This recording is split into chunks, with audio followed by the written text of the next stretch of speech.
தமிழ்நாட்டிலேயே இதுவரைக்கும் இவ்வளவு வாக்கு சதவீதம் அப்படின்றது இருந்ததில்லைன்னு சொல்கிறாங்க. ஏன் இதுக்கு மேலேயும் கூட அதிகரிச்சிருந்திருக்கும்.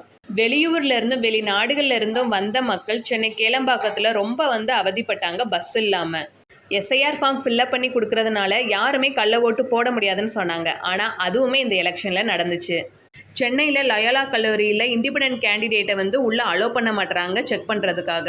நைட்டோட நைட்டாக கள்ள ஓட்டு போடுறாங்கன்னு சொல்லிட்டு மக்களே நேரடியாக போய் வாக்குவாதம் பண்ணுறாங்க. அதுக்கும் சரியான நடவடிக்கை அப்படின்றது எடுக்கலை.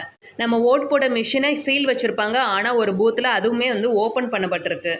எலெக்ஷன் முடிஞ்ச 2 நாள்லேயே இவ்வளவு பிரச்சனை.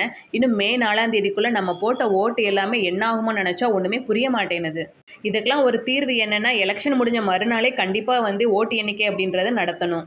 எத்தனை பிரச்சனைகள் வந்தாலும் அதையெல்லாம் தாண்டி கண்டிப்பாக இந்த தடவை தமிழகத்துக்கு ஒரு மாற்றம் வரும் அப்படின்னு நம்புவோம்.